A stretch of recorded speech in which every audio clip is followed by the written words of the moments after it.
It's Baahubali Baahubali and Baahubali everywhere. మరి బాహుబలి సినిమాకి సంబంధించి డైరెక్టర్ మొదలు టెక్నిక్ వస్తున్నాం and now it's Karthikeya's turn. So hi Karthikeya, ఎలా ఉన్నారు? గుడ్ అండి. సో బాహుబలి ఫీవర్ అందరినీ బాగా ఊపేస్తుంది రైట్ నౌ. సో మీరు అదే స్టేజ్లో ఉన్నారా లేకపోతే యూఆర్ అబౌవ్ ఆల్ దోస్? అంటే చాలా మిక్స్డ్ ఫీలింగ్స్ అండి, ఎలా ఉన్నామో నాకే అర్థం కావట్లేదు. సో బాహుబలిలో మీ కంట్రిబ్యూషన్ ఏంటి అంటే ఏం చెప్తారు? ఎంత కంట్రిబ్యూట్ చేశారంటారు? ఒక ఎంత కంట్రిబ్యూట్ చేశాను అంత పెద్ద దీంట్లో. సో అంటే ఫస్ట్ పార్ట్ స్టార్ట్ అయ్యేసరికి యాక్చువల్లీ నాకు ప్రొడక్షన్ అంటే interest. So started off in the production department. Start అయ్యి దెన్ స్లోగా towards end of the first part I started taking up doing the second unit చేయడం స్టార్ట్ చేశాను, second unit direction. So first పార్ట్లో towards the end ఒక 50-60 days అలా చేసాము second unit. తర్వాత అది వర్కౌట్ అయ్యి I mean basically saving lot of time దానివల్ల.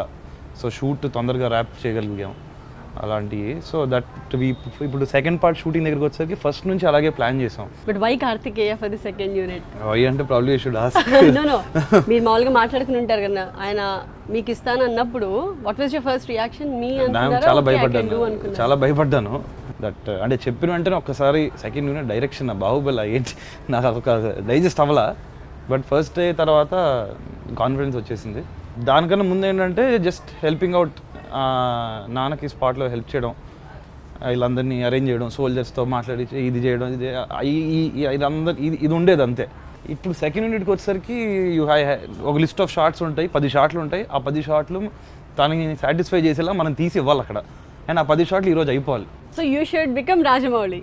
అంత కాదులేదు, అంతే కదా, బికాజ్ ఆయన విజన్ ని మీరు ఫుల్ఫిల్ చేయాలి. ఆయనకి విజన్ ఉంది, దాన్ని మనం ఎగ్జిక్యూట్ చేయాలి. ఎగ్జిక్యూట్ చేయాలి in certain given number of time, number of shots. So that way it was scary. Now I'm responsible for something very exciting responsibility. ఆర్టిస్టులు టేకులు తీసుకుంటారు, మీరు ఎన్ని టేకులు తీసుకుంటారు? నాకు ఫస్ట్ డే కాదు కానీ నాకు ఒక రికార్డ్ ఉంది. ఒక షార్ట్ 22 టేక్స్ చేశాను సెకండ్ యూనిట్ లో, నా హైయెస్ట్ ఇది.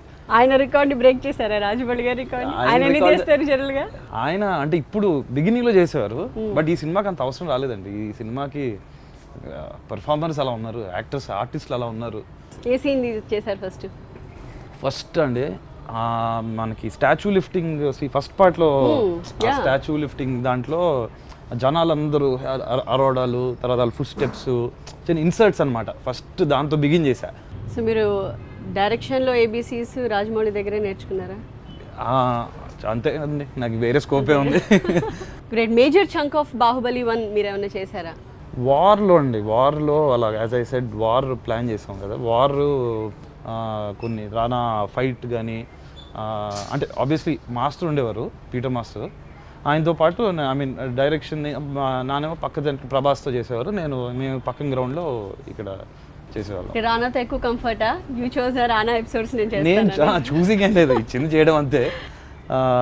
కంఫర్ట్ ఏం లేదండి. అంటే ఇది నాకు అంటే ప్రభాసంతో కూడా చేశాను, బట్ రానాతో ఎక్కువ వచ్చి. బట్ మీరు మంచి కుడిభుజన్ లాగా తయారయ్యారు ఆయనకి సినిమాకి. I'm lucky, I'm happy that I could really. Pressure ఇంకా ఎక్కువ ఉండేదేమో కదా ఆయన మీద? డెఫినెట్ గా. అది మాత్రం సెకండ్ యూనిట్ వల్ల కొంచెం డెఫినెట్ గా ప్రెషర్ తక్కువైంది ఆయనకి. I'm happy that I could be help.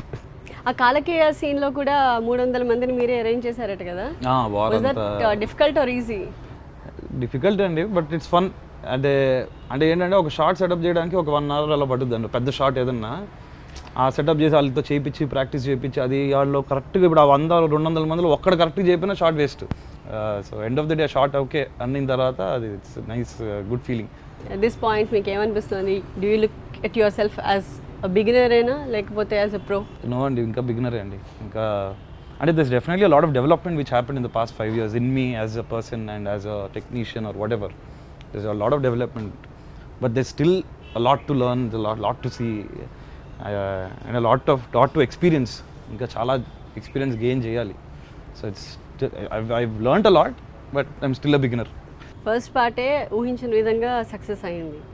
Second part మీద ఎక్స్పెక్టేషన్స్ ఎక్కడికో వెళ్ళిపోయాయి. నెక్స్ట్ లెవెల్కి మా ఫీలింగ్స్ని తీసుకెళ్తుందా ఈ సినిమా? డెఫినెట్గా తీసుకెళ్తుందండి ఈ సినిమా.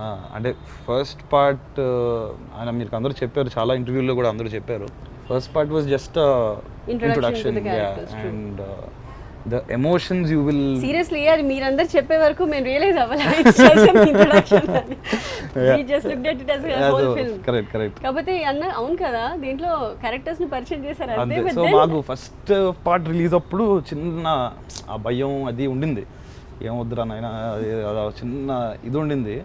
అండ్ ఫస్ట్ ఇనీషియల్గా బ్యాడ్ టాక్ వచ్చింది, ఫస్ట్ 1-2 డేస్ ఆ బ్యాడ్ టాక్ వచ్చినప్పుడు కూడా అయ్యి బాబోయ్ అన్న ఇంకా literally we thought we're done, అయిపోయింది ఇంకా మన ఏంటి. సినిమా కూడా చాలా డెఫిషిట్తో రిలీజ్ చేశారు ప్రొడ్యూసర్స్. ఇంక ఈ సినిమా ఇలా టాకీలో వచ్చింది, ఇంకా అది రాదు, ఇంక సెకండ్ పార్ట్ ఏంటి, సెకండ్ పార్ట్ చేస్తామా లేదు మా అసలు ఎక్కడ ఉంటాం అన్న అంత దీంట్లోకి వెళ్ళిపోయిన తర్వాత but it turn out to be something. అంటే మేము అది ఇమాజిన్ చేయలేదు, ఇది ఇమాజిన్ చేయలేదు, రెండు ఇమాజిన్ చేయలేదు. So but finally it worked out. So ఆ ఇంట్రొడక్షన్ అవన్నీ మాకు తెలుసు, but it worked out. This part అలాంటి భయాలు కూడా ఏం లేవు మాకు, అంటే we are very sure before the రిలీజే సక్సెస్ అయిపోయింది. అంటే వేఆర్ ఆల్సో షూర్, అంటే అందుకని మొత్తం the whole soul of the film is in second part.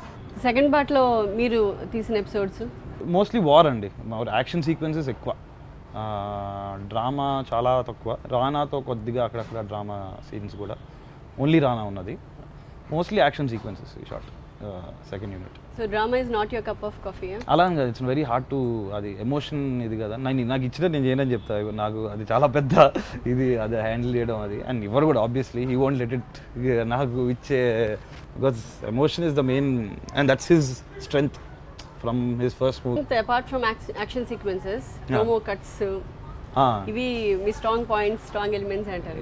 మేము ఆల్రెడీ ఫస్ట్ మీ ట్రైలర్ రిలీజ్ చేసినప్పుడు తర్వాత తెలిసింది ఇనిషియల్ గా మీరే ఐడియా ఇచ్చారు. It was great. సో అంటే ఈ ప్రోమో కట్స్ అన్నది కూడా ఒక డిఫరెంట్ కళ, సినిమా మేకింగ్ వేరు, దాన్ని ప్రమోషన్ చేయాలంటే it's different thing. So me publicity house ని ఎలా ఎగ్జిక్యూట్ చేస్తున్నారు?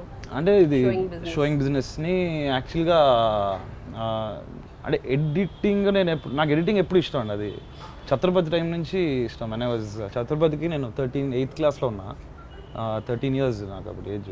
కిందే ఉండేది, ఇంటి కింద ఎడిటింగ్ రూమ్ ఉండేది. సో ఆ ఎడిటింగ్ ఊరికి వెళ్ళి ఎడిటింగ్ రూమ్లో కూర్చునేవాడిని అంతే. కూర్చొని నాకు కూడా నేర్పించి నేను నస పెడితే నేర్పించాడు రవి అని ఒక అసిస్టెంట్, ఎడిటింగ్ అసిస్టెంట్ ఉండేవాడు. నేర్పిస్తే నేర్చుకొని ఫస్ట్ టైం కూర్చొని ఛత్రపతికి ఒక 30 seconds ఇది ఎడిట్ చేసా. అప్పుడు ఎడిట్ చేస్తే అది బాగుందో లేదో నాకు తెలియదు, కానీ నాన్న చూసి అదే చాలా బాగుంది ఇది అని చెప్పి, అంటే ఏదో చేస్తానా మనం అన్న ఫీలింగ్ వచ్చింది. సో అప్పటి నుంచి ఎడిటింగ్ అంటే చాలా ఇష్టం నాకు. ఈగ సినిమా స్టార్ట్ అయినప్పుడు ఫస్ట్ టైం కెమెరా కొనుక్కున్నాను నేను. మా అమ్మ దగ్గరే డబ్బులు తీసుకొని, అప్పు తీసుకొని ఇంట్రెస్ట్కి కెమెరా కొనుక్కుని ఈగకి మేకింగ్ స్టార్ట్ చేశాను. నా క్రోన్ పెట్టి ఇది. అండ్ దెన్ ఆఫ్టర్ ఈగ ఇంకా చాలా, ఇప్పుడు లింగ, మన్నమ్మని, ఇంకా ఊహలు కూసుకుని, ఇంకా అలా చాలా సినిమాలతో ఒక 4-5 కెమెరాలు కొనేసాను. మీ అంటూ ఒక టీం, ఒక 10 మంది 12 మంది ఒక స్టాఫ్ టీమ్ సెట్ అయిపోయి, ఇంక దానికి సరే ఇది టీం అంటున్నాం, ఏదో టీం పేరు పెడదామని చెప్పి షోయింగ్ బిజినెస్ అని కిరణ్ బాబాయ్ పెట్టాడు అనమాట పేరు. మీ మీద చాలా నమ్మకంతో మీకు సెకండ్ యూనిట్ అప్పచెప్పారు. ఇంత ప్రాసెస్ ఎప్పుడైనా తిట్టడాలు లేదంటే? అబ్బో చాలా సార్లు. యాక్చువల్గా తిట్టడం అంటే సెకండ్ యూనిట్ అప్పుడు తిట్టడం తక్కువ అండి. నేను మామూలుగా ఫస్ట్ యూనిట్లోనే ఈ అరేంజింగ్లో ఆటల్లో ఉన్నప్పుడు అప్పుడు తిట్టడాలు బాగా ఎక్కువ. మీకు ఏమనిపిస్తుంది పర్సనల్గా? చాలా భయం వేస్తుంది. అంటే అవమానంగా, అబ్బా ఏంటి అందరి ముందు తిడతారా అలాగే తిట్టినప్పుడు నాకు అసలు ఏమనిపిస్తుంది, ఎందుకంటే చిన్నప్పటి నుంచి ఆ టైప్, ఎందుకంటే చిన్నప్పటి నుంచి అలవాటు తిట్లు, స్కూల్లో తిట్లే. అంటే 8th, 9th, 10th ఆ టైంకి వచ్చేసరికి ఎవ్రీ ఆల్టర్నేట్ డే నేను క్లాస్ పెట్టి ఉండేవాడిని. సో ఇంకా టీచర్లు తిట్లే, అమ్మ తిట్లే, అందరూ. సో ఆ తిట్లు అనేది చాలా కామన్ అయిపోయింది నాకు. ఎన్ని తిట్లు తింటే అన్ని మెట్లు పైకి అన్నట్టు అంతే అండి. ఓకే, రమా గారు, ఆవిడ మదర్గా ఇంట్లో మీతో ఉండడానికి, on sets as a costume డిజైనర్గా ఉండడానికి డిఫరెన్స్ ఏమైనా ఉండేదా? డిఫరెన్స్ అంటే కాస్ట్యూమ్ డిజైనర్గా నాకు ఎక్కువ, అంటే ఆన్ సెట్ నాట్ పెద్ద కమ్యూనికేషన్ ఏం లేదు. బట్ అమ్మగా అంటే ఇప్పుడు తన వల్లే ఐఎమ్ హియర్, అంటే ఫర్ వాట్ ఎవర్ రీజన్స్. నేను ఫస్ట్ యాజ్ యూజువల్ డైరెక్షన్ చేసేద్దాం, మనం కూడా డైరెక్టర్ అయిపోదాం అన్న దీంట్లో ఉన్నప్పుడు ఈగ మర్యాద రామన్న సినిమా అయిపోయింది, ఈగ సినిమాకి నేను డైరెక్షన్ డిపార్ట్మెంట్లో చేస్తాను అంటే, సరేనా నా కోసం ఒక్కసారి ఈగ సినిమా ఒకటి ఫస్ట్ ఒక 1 month ప్రొడక్షన్లో చెయ్యి, నీకు నచ్చకపోతే మళ్ళీ డైరెక్షన్ డిపార్ట్మెంట్కి షిఫ్ట్ అయిపో అనింది. ఈగ సినిమా ప్రొడక్షన్ స్టార్ట్ చేశారు, దాన్ని నాకు కూడా తెలియకుండా దాన్ని ఎంజాయ్ చేయడం స్టార్ట్ చేసేసా. అంతేకాదు ఇంకా చాలా ట్రై చేశారట, చాలా మూడ్ స్వింగ్స్ ఉండేవిట, మ్యూజిక్ కూడా ట్రై చేశారు. అవన్నీ ఇంకా ముందు మ్యూజిక్ అని అబ్బో చాలా అండి, హోటల్ మేనేజ్మెంట్ చాలా చెప్పేవాడిని, రోజుకో కథ. So but finally you found your soul in production. Definitely no doubt, అందులో డౌట్ లేదు. సో ఇప్పుడు బాహుబలి నుంచి కంప్లీట్గా బయటకు వచ్చేసాక మళ్ళీ డైరెక్షన్ అయితే చేయనంటున్నారు, ప్రొడక్షన్ ఆల్రెడీ మొదలైపోయినట్టుందిగా చేతు ప్రాజెక్ట్. చైతన్య సాయి గారు, ఇది వారాహి ప్రొడక్షన్, వారాహిలో లైన్ ప్రొడ్యూసర్గా చేస్తున్నాను. ఆల్రెడీ హాఫ్ షూటింగ్ అయిపోయిందండి, ఆల్రెడీ సగం. అంటే మా షూటింగ్ అయిన వెంటనే ఆ ప్రాజెక్ట్ స్టార్ట్ చేసేసాం. సూపర్. సో ఇక ఇప్పుడు చిన్న ఫన్ ఎలిమెంట్ యాడ్ చేద్దాం, కొన్ని ర్యాపిడ్ ఫైర్, టాలెంట్ ఎట్సెట్రా అన్నిటిని మిక్స్ అండ్ మ్యాచ్ చేద్దాం. Let's see how you will fare. Okay, Baahubali సినిమా విషయంలో రాజమౌళి తర్వాత క్రెడిట్ ఎవరికి ఇస్తారు? వల్లిపిన్కి. సేమ్ నేమ్స్ ఎవ్రీవేర్, రాజమౌళి తర్వాత ఆవిడ గురించి చెప్తున్నారు. అంటే ఆ టైంలో ఇంత అనుకున్న టైంలో అనుకున్నందుగా షూటింగ్ జరిగింది అంటే అలాగా మనకి ఆన్ స్పాట్ అది వల్లిపిన్ వల్లే అది. ఓకే, అందరూ రాజమౌళిని నంది అంటారు, మీరేమంటారు? బాబా అంటారు.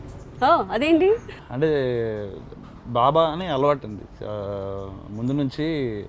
నేను భైరవ సింహ ముగ్గురు బాబానే అని పిలుస్తాం చిన్నప్పటి నుంచి, అదే అలవాటు. అది అసలు ఎప్పుడో యాక్చువల్గా అండి, ఇప్పుడు తనకి ఆ గడ్డ ఎప్పుడో ఇంకా అసలు తను probably talking about 15-16 years back. ఎప్పుడైనా రమా గారి గురించి రాజమౌళి గారికి కానీ ఆయన గురించి ఈవిడికి కానీ కంప్లైంట్ చేశారా? బాబా గురించి అమ్మకి ఎప్పుడు లేదు, కానీ అమ్మ గురించి బాబాకి చేసేవాడిని కంప్లైంట్ బాగా. ఏ విషయంలో? ఎందుకంటే జనరల్గా అసలు అంటే మా అమ్మ కొంచెం స్ట్రిక్ట్. ఆ బాబా గురించి వెళ్ళి అమ్మకి చెప్తే బాబాని సపోర్ట్ చేస్తుంది అమ్మ, అమ్మ గురించి వెళ్ళి బాబాకి చెప్తే బాబా మాత్రం అమ్మని సపోర్ట్ చేయడు, అమ్మని సపోర్ట్ చేస్తాడు. సో అందుకని ఎప్పుడు ఇటు సైడ్ నుంచి ఉండే కంప్లైంట్స్ అండి. మయూఖ గురించి అని చెప్పండి, తన ఇంట్రెస్ట్లో. దానికి సింగింగ్ అంటే చాలా ఇష్టం అండి, మ్యూజిక్ అది. అండ్ ఇంగ్లీష్ పాటలు అవి బాగా పాడుతుంది, చాలా బాగా పాడుతుంది యాక్చువల్లీ. 7th class ఇప్పుడు. ఇంకా అది ఖాళీ దొరికిందంటే దానికి ఒక గిటారు, దానికి ఒక బుక్ ఓపెన్ చేసుకుని అది పాడుకుంటూ ఉంటుంది. సో మీరు కూడా సింగింగ్లో అడుగు పెట్టారు కాబట్టి పెట్టి అలా వచ్చేసారా? కంటిన్యూ అవుతుందో నాకు తెలీదు. అది ఏం లేదండి, అది ఊరికే. అది ఒకరోజు కిరణ్ బాబాయ్ ఫోన్ చేసి అర్థం కదా స్టూడియోకి రా అన్నాడు. నాకు అర్థం కదా, సరే పిలిచాడని వెళ్ళిపోయి ఈ పాట వినిపించి ఎలా ఉందన్నాడు. బాగుందన్న. సరే నువ్వే పాడాలి ఇది పాడు అన్నాడు. నాకు అర్థం కాదు నేను పాట పెట్టి. అంటే ఎప్పుడు కామెడీగా జోక్ కింద అనేవాడిని, చిన్నప్పటి నుంచి అనేవాడిని. కిరణ్ నాతో పాట పాడించిన వాళ్ళు, నువ్వు నాతో పాట పాడించాలి, అసలు నీవే నాకు అసలు నేను పెద్ద సింగర్ని కాదండి, అసలు నేను పాడేదంటే చాలా భయంకరంగా ఉంటుంది. సో ఊరికే కామెడీగా, ఎందుకంటే నేను ఎప్పుడన్నా పాడుతున్నా రే అపరా అంటుంటాడు. సో నేను కామెడీగా అంటూ ఉంటాను, కిరణ్ నాతో పాట పాడించు, నువ్వు సింగర్తో పాట పాడిస్తే ఉంది, నాలాంటి వాడితో పాడిస్తే ఇది నాతో పాడించు నువ్వు అని అంటూ ఉండేవాడిని. సో అది నిజం చేసాడు బేసిక్గా. మరి ఇప్పుడు కూడా ఒకసారి మీ సింగింగ్ టాలెంట్ మాకు ప్లీజ్ ఏదో ఒకటి. No you have to. వద్దండి బాబాయ్, భయపడతారు. మీరు అసలు ఏబీసీస్ రాకపోతే అది వేరు, యు ఆర్ ఇంటూ మ్యూజిక్ కాబట్టి. ఏం నేర్చుకోలేదు, నా పొంద నేర్చుకున్నాను. జస్ట్ ఏదో ఒకటి చిన్న బిట్ పాడండి. బూగి బూగి రాగిని హోగి ఏ కహాని ఆనే నోనదే పని సాయంత్రం యాడికి పోదాం, అంతే చాలండి. Okay, Rajamouli is incline towards commercial cinema, me inclination ఏంటి? కమర్షియల్ సినిమాలు కాకపోతే మనకి డబ్బులు రావు కదా, సో కమర్షియల్ సినిమానే. ఓకే, వీళ్ళ గురించి 1-liners చెప్పాలి. ప్రభాస్ ఎల్డర్ బ్రదర్, అన్నయ్య. Anushka sweetest, sweety. Rana very disciplined. Tamannaah very professional. Sathyaraj ఆయన కూడా అంటే డిసిప్లిన్డ్, ఫెంటాస్టిక్ యాక్టర్. ఓకే, మరి Ramya Krishna? Bold and beautiful. Nassar? ఆయన వాయిస్ చాలా ఇష్టం నాకు, నాజర్ గారు. కీరవాణి? మెజిషియన్. మేము మ్యూజిషియన్ అంటే మీరు మెజిషియన్ అంటారా? వావ్. వల్లి. పిన్ని. బాగుంది. రాజమౌళి. మెంటర్. రమ. నా గైడ్ అండి, గైడింగ్ ఫోర్స్. కాలభైరవ. వాయిస్ అండి, voice I'm very big fan of his voice. Senthil. ఆయన my first guru. And Karthikeya. నా గురించి కోతి. Unexpected answer. ఇప్పుడు చిన్న ఎనాక్ట్మెంట్. ఆన్ ద సెట్స్ మీరు రాజమౌళి గారు మాట్లాడుకుంటున్నారు, ఆయన మీకు కొన్ని పని చెప్తున్నారు, దానికి మీరు రియాక్ట్ రెస్పాండ్ చేస్తున్నారు. సో మీరు ఆ రెండు పాత్రలు ఇప్పుడు మా ముందు చూపించాలి. రే కార్త్ బాబా చెప్పు చెప్పు. అది ఆ షార్ట్లో వాళ్ళని పెట్టి వాళ్ళందరినీ నాకు ఎక్కడ అరేంజ్ అంటే రే రే రే మళ్ళీ ఇలాగే ఉంటుందండి మ్యాక్సిమం, దానికి మించే ఉండదు. ఓకే, ఇప్పుడు ఏ కెరియర్ని సీరియస్గా పర్స్యూ చేస్తున్నారు, ఏ కన్సిడర్ చేస్తున్నారు అపార్ట్ ఫ్రమ్ దిస్ ప్రొడక్షన్? ఇంకో దేని మీదకైనా వెళ్తున్నా? నాకు రెస్టారెంట్స్ అండ్ F&B అంటే చాలా ఇంట్రెస్ట్. నాకు I already have service apartments మాదాపూర్లో అండ్ కొండాపూర్లో డ్రైవ్-ఇన్ ఉంది. సో అండ్ ఈ అన్నీ బాహుబలి స్టార్ట్ అవ్వకముందే సెటప్ చేసినాయి. బాహుబలి వల్ల ఇంక వేరే చాలా ఐడియాస్ ఉన్నా I couldn't actually materialise anything. So there are a couple of ideas which I'm going to execute soon. So apart from films my food is my passion. Food అంటే తింటా పెడతా. Good. Yeah, so that's my apart from films production, that is my passion. Okay, ఎప్పుడైనా మీరు బాగా confused స్టేట్లో ఉన్నప్పుడు ఎవరిని ఆశ్రయిస్తారు? అమ్మ, డౌట్ లేదు. మీరు చెప్పిన అబద్ధం మీ అమ్మ నాన్నకి చాలా పెద్ద లిస్ట్ ఉంటుందండి అది. ఇప్పుడు ఎన్ని అబద్ధాలు, అబ్బో ఎన్ని అబద్ధాలు, చాలా అబద్ధాలు. వాళ్ళు మీ నుంచి దాచిన నిజం. వాళ్ళు నా దగ్గర నుంచి దాచిన నిజం మరి ఇంకా బయట పెట్టలేదేమో, నాకు తెలియదు ఇంకా. Okay, Karthikeya is extremely great at promo cuts. Extremely great కాదండి, బట్ గుడ్ గుడ్ గుడ్. ఇంట్లో చెప్పకుండా ఎప్పుడైనా వెళ్ళిపోయారా? ఎక్కడికి? కోపం వచ్చి. కోపం వచ్చా? ఆ ఏజ్లో చాలా మంది చేస్తూ ఉంటారు. మీకు చెప్పాను కదండి, మనకు అలాంటివి ఏమి ఉండవు అసలు. ఏమైనా తిట్టారనుకోండి, ఓకే ఓకే వినేసి కూర్చుంటాం అంతే. ఇలా అదే ఎప్పుడైనా అనిపిస్తే చాలాసార్లు యాక్చువల్గా మీకు అవుతారు. నేను ఎవరైనా తిడితే నేను రూమ్లోకి వెళ్ళి తాళం వేసుకొని అది గడ వేసుకొని పడుకుంటాను. మీరు ఏం చేస్తున్నారు అని బయట వాళ్ళకి కంగారు. అంత కూడా ఆలోచించనండి. వాళ్ళు ఏదో అనుకోవాలనుకోలేదు, తాళం కూడా వేసుకొని జస్ట్ వెళ్ళి పడుకుంటా, లేకపోతే తింటాను. ఇప్పుడు నాకు నిద్ర అనేది చాలా పెద్ద ఇది, నాకు బ్లెస్సింగ్. ఎక్కడన్నా నిద్రపోగలుగుతా, ఎక్కడన్నా. ఇప్పుడు మీరు ఒక 5 నిమిషాలు మాడపోతే ఇక్కడ నిద్రపోతాయి. ఇలా మీ గురించి ఎక్కువ సీక్రెట్స్ మీ అమ్మకి తెలుసా, నాన్నకి తెలుసా? మా అమ్మకి. ఓకే, అవన్నీ మాకు అక్కర్లేదు, కానీ ప్రపంచానికి మీ గురించి తెలియని ఏదో ఒక సీక్రెట్ చెప్పండి. చిన్నప్పుడు గ్లాస్ పెయింటింగ్స్ చేసేవాడిని నేను, అదొకటి ఉంది మధ్యలో. మళ్ళీ న్యూ ఫైండింగ్. ఆ గ్లాస్ పెయింటింగ్లు చేసి పోనీ కామ్గా ఇంట్లో కూర్చోవచ్చు కదా, లేదు. ఆ గ్లాస్ పెయింటింగ్లు చేసి అవన్నీ ఫ్రేమ్ కట్టించుకొని రోడ్డు మీద తిరిగేవాడిని మా ఇంటి చుట్టూ. ఒక బ్యాగులు వేసుకొని నేను మా తమ్ముడు భైరవ వెళ్ళి ఇంటింటికి వెళ్ళి ఊరికే ఇదిగోండి గ్లాస్ పెయింటింగ్ 250 రూపీస్, 200 రూపీస్. ఇది నాకు 11 years అనుకో, 10 years 11 years అప్పుడు. కొంతమంది కొన్నారు, కొంతమంది చెప్పా అని అన్నారు, చాలా అయినాయి. అలాగే అప్పుడు ఎంతో ఒక 2000 రూపీస్ ఎంతో సంపాదించా. అదే secret. So Karthikeya, finally it's great talking to you. Thank you అండి, thank you so much. And wish you good luck for your future అండి. Thank you so much, thank you.